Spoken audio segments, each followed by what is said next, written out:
Buenos días, buenas tardes o buenas noches dependiendo de la hora en la cual estás viendo este video. Vamos a tomar hoy el curso de Historia Universal con el tema correspondiente a Egipto, parte 2. Vamos a ver algunos aspectos culturales, sociales, religiosos en cuanto a esta cultura tan importante que nosotros ya habíamos tomado un poquito la semana antepasada. Entonces, sin nada más que mencionar, vamos a iniciar el día de hoy con el tema. Para ello espero que estés ya súper listo, anotando todo en tu cuadernito. Y damos 1, 2 y 3. Empezamos. Vamos a ver Egipto, sociedad y cultura. Para ello, vamos a anotar un poco de la sociedad y la pirámide social y cómo se distribuyó la sociedad dentro de la civilización egipcia. Vemos que dentro de esta pirámide, en la cima de la pirámide social, se encontraba el faraón, como lo habíamos visto en la clase en Egipto 1, que el faraón representaba a la máxima autoridad de Egipto, representaba el máximo poder y también establecía un gobierno teocrático. ¿Qué significa gobierno teocrático? Teo significa Dios y kratos poder. Un gobierno basado en el poder de Dios o en el poder de los dioses. Ya que el faraón representaba al hijo del Dios, por ende, él también representaba una figura divina. Por ende, se establecía un gobierno basado en la religión también, en la cual la cabeza de toda esta estructura vendría a ser el faraón. Debajo del faraón se encontraban los sacerdotes, quienes controlan a la población mediante los cultos y también controlan a la población mediante el enaltecimiento del faraón.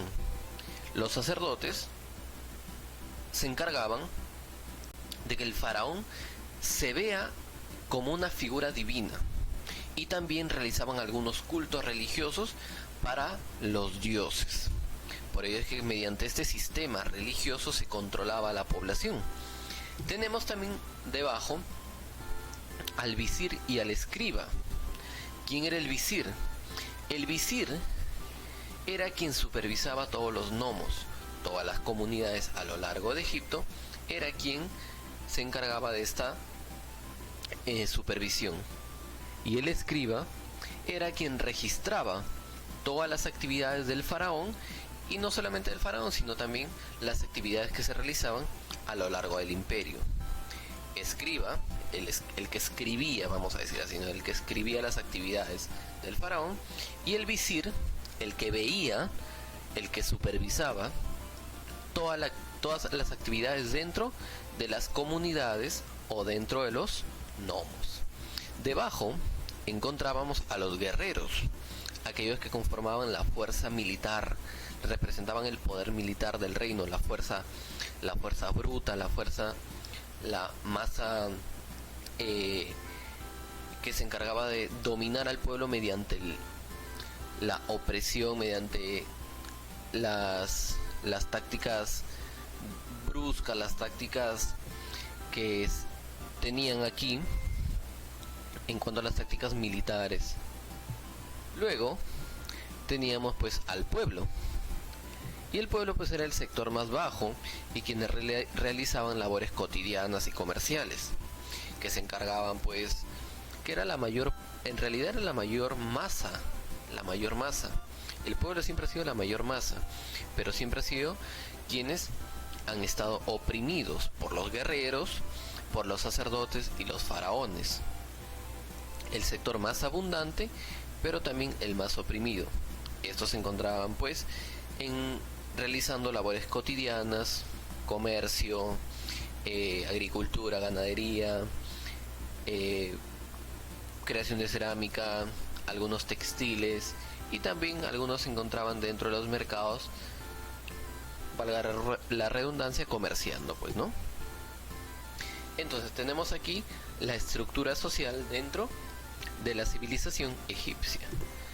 Dentro de la cultura Primero, uno de los primeros aspectos que vamos a tomar van a ser la arquitectura. Esta arquitectura tuvo carácter religioso, tuvo un sentido grandioso y eterno. También se caracteriza por ser monumental, es decir, por ser grandes construcciones, monumentos gigantes. Estos monumentos gigantes tuvieron carácter religioso y estuvieron inspirados en la existencia de una vida después de la muerte, en la existencia del más allá, de que existía una vida más allá del sueño eterno, de la muerte. Dentro de las construcciones arquitectónicas, nosotros vamos a ver que mayor parte de estas construcciones se realizaban de piedra, en las cuales vamos a notar, por ejemplo, las pirámides. Aquí, por ejemplo, tenemos esto es un templo, se llama el templo de Memnón, donde se colocan aquí los colosos de Memnón. Y también vamos a ver otras construcciones como las mástabas, que también eran muy parecidas tenían la misma finalidad que las pirámides. Las pirámides son tumbas y las mástabas también son tumbas. Y los hipogeos, que también son tumbas, y también tenemos los templos que hemos visto aquí. Entonces, pero principalmente vamos a notar que se caracterizan por ser monumentales, gigantes, se caracterizan por ser grandiosas, pues aquí lo notamos, y tuvieron inspirados en la existencia más allá de la muerte. Mira, las tumbas, ¿para qué? Para preservar los cuerpos, y los templos, pues para que se recuerden a aquellos muertos, especialmente los faraones. En cuanto a la escritura, nosotros vamos a notar a la escritura jeroglífica, y esta escritura jeroglífica fue la primera que apareció en Egipto. Estas solamente se empleaban en tumbas y en templos, es decir, se utilizaban solamente para la clase alta, como los sacerdotes o los faraones. La hierática, que era utilizada por los sacerdotes y escribas en contratos comerciales. La hierática era un poco de clase media, vamos a nombrarla, ¿no?, dentro de los sacerdotes, y algunos escribas para algunos contratos comerciales. Y la demótica, que era la del sector bajo, era utilizada usualmente por el pueblo y se utilizaba pues en el hablar común, el dialecto común, incluso para la escritura. Se utilizaba por escribas para tareas cotidianas y también para gente del pueblo. Recuerda que el escriba no solamente sabía escribir hierático y demótico, también sabía escribir jeroglíficos. Por eso es que era el principal escritor de la sociedad egipcia. Y notamos aquí dentro de la escritura, y dentro de estos tres aspectos, la famosa piedra Rosetta. Esto, lo que nosotros estamos viendo en la imagen, representa a uno de los aportes más grandes para la civilización egipcia en cuanto a la escritura, ya que esta piedra Rosetta fue estudiada por un francés llamado Champollion. En esta piedra Rosetta vemos diferentes tipos de escritura, y antes de Champollion, François Champollion, la escritura jeroglífica no había podido ser descifrada. Pero en esta piedra Rosetta, llamada piedra Rosetta, se encontraron tres tipos de escritura: jeroglífica, demótica y griega. Gracias a la escritura griega es que se logró descifrar la escritura demótica y la escritura jeroglífica, ya que en los tres párrafos o en los tres textos dice absolutamente lo mismo. Aquí, por ejemplo, vamos a decir una palabra, ¿no? El río Nilo, el faraón. Y aquí también dice el río Nilo, faraón, pero en escritura demótica. Aquí también dice el río Nilo y el faraón, pero en griego. Y el griego sí había sido ya descifrada por los científicos. Entonces se hizo fácil hacer la traducción entre el griego, el demótico y el jeroglífico. Si bien es cierto, no todo está descifrado, porque vemos aquí partes que no se encuentran dentro de la piedra, por el propio tiempo que se ha ido desgastando y se ha ido fracturando la roca, pero la mayor parte de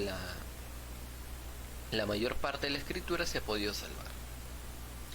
En cuanto a cultura, en cuanto a ciencia, nosotros vamos a ver matemática, astronomía y medicina. Lo que nosotros notamos en un principio, vemos aquí la famosa técnica de momificación. La técnica de momificación. La técnica de momificación dentro de la medicina, bastante avanzado, técnicas bastante avanzadas para la época, de cómo conservar los cuerpos a través del tiempo, mediante la extracción de los órganos. Y pues el embalsamamiento de estos cuerpos también para poder conservarlos. Luego tenemos el uso de la matemática. ¿Para qué? Para poder construir estos recintos arquitectónicos monumentales. La utilización de la geometría para poder hacer las bases cuadradas, la altura, la hipotenusa, los catetos, etcétera, etcétera, para poder hacer cálculos matemáticos en mayor exactitud posible. Y también pues en astronomía ellos desarrollaron el calendario solar, así como los mesopotámicos o los sumerios desarrollaron el calendario lunar. Aquí se desarrolló el calendario solar con 360 días en el calendario y 5 días festivos. En total 365 días.